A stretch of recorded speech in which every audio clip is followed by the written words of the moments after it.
In just a few days, Kenyans will be heading to the polls to elect a new president. And candidates have ramped up their campaigns, promising to tackle various issues ranging from corruption and poverty to legalizing marijuana cultivation and the export of hyena testicles. Well, joining us now from Nairobi is Vincent Makori. He is the managing editor for Voice of America's English to Africa television service. Vincent, very good evening. Thank you for speaking to us at this hour. Now, let's talk about the candidates that are participating in next week's election in Kenya. We know much about Raila Odinga. We know a lot about William Ruto. Talk to us about the other two and also about the manifestos that have been presented by these candidates. Well, the other two are Professor George Wajakoya, who has come up with some very interesting ideas in his manifesto, and there is another one called Makori. These two, in fact, are pretty much newcomers in the political theatre. But what is interesting is especially Professor Wajakoya of the Roots Party. Now, this man has proposed certain interesting ideas to Kenyans. Some think he's eccentric. He has, for instance, promoted the legalization of the sale of marijuana and make it a major cash crop in this country, and that's been one of his major campaign platforms. He has also talked about having certain laws in the system that could hold people accountable for corruption, for instance, and to the extent that he proposes that someone found of committing crimes of corruption should actually be executed.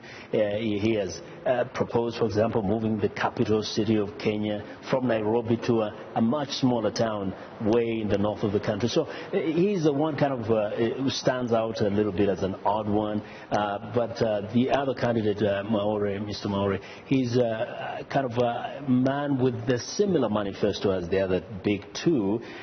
What I can say, though, is that the manifestos of especially the three presidential candidates, Raila Odinga, William Ruto and Makori, are not any different from the others. It's a question of how they package them and how they sell them to the electorate in order to, win their support and get the votes. Mm-hmm.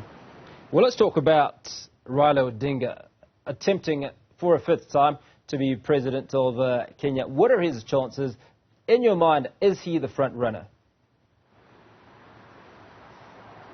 At the time, the recent polls that were released about 2 days ago put him ahead, a little bit ahead by a few points, ahead of the Deputy President William Ruto at around 47%, and the William Ruto having somewhere a bit lower, 40s there. So, of course, his supporters are looking at this a little bit cautiously as a hope that he would probably clinch this presidency. But every other, conversation indicates that they are really neck to neck. It's not easy at the moment to determine who can win outrightly, because there are hundreds of thousands or millions of voters still out there who are undecided, and that will be a great determinant. So at the moment, you really cannot predict very, very confidently that Raila Odinga is going to win, or even William Ruto, because again, when it comes to polls, we've seen it all over the world, sometimes they do not necessarily reflect the reality on the ground come election day, because again, so many things can happen in between now and next Tuesday. But of course, he holds the hope that he's going to make it this time. You have to remember that in the previous elections, actually two of the elections, he claimed that he won the elections and that he was denied the victory in one election, the last one. The Supreme Court, in fact, nullified the elections because of what was seen as irregularity. So he does believe that he has, what it takes to win the election. So it's left to, of course, the voters to decide whether this time around they can give him an overwhelming kind of victory, given especially that he has the support of the incumbent president, and therefore he's perceived to have the support and the benefit of the state that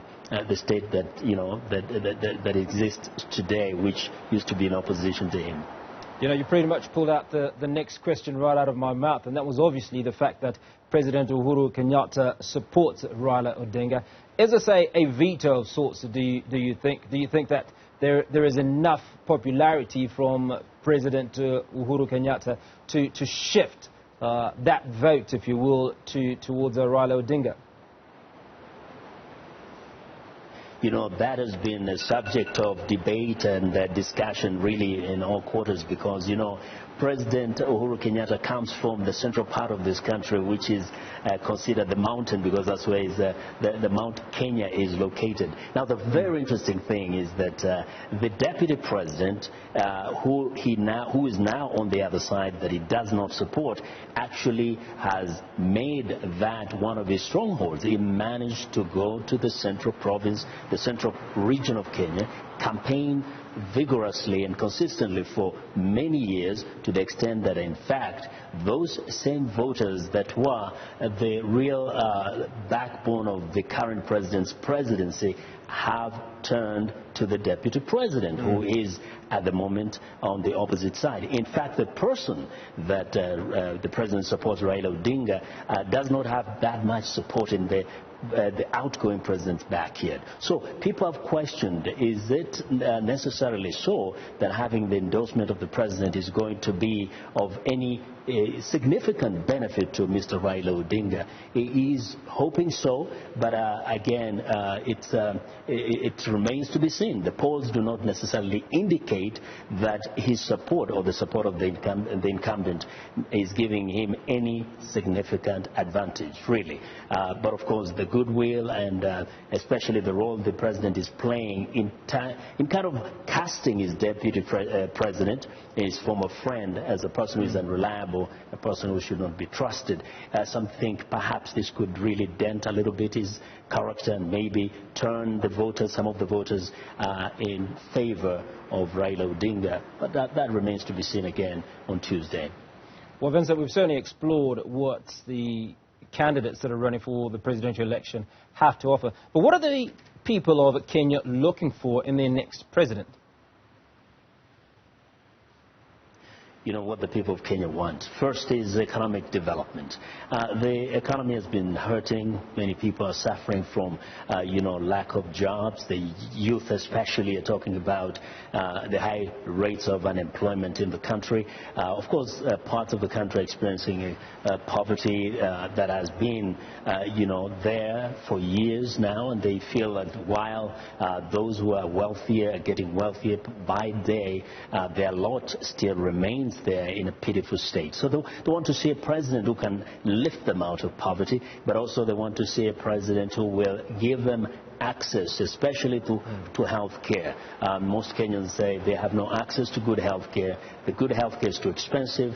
The ones that is provided by government is not adequate, and sometimes it's not of the quality that people desire. So they're looking for things like access to good health care, economic development, employment, and of course the general security in the country, along of course with good education and investment in education. And these are the things that all these presidential candidates have been talking about out there in the campaign trail. So it's all a question of who of them can convince the electorate that they're the best placed to really implement those kind of programs in order to take this country to another level. Vincent, certainly appreciate your time, and we look forward to another conversation next Thursday, if you will, just to take a look at what's happened in that election. Thank you very much to Vincent Makori, and he's the managing editor for Voice of America's English to Africa TV service. You're watching Africa Today.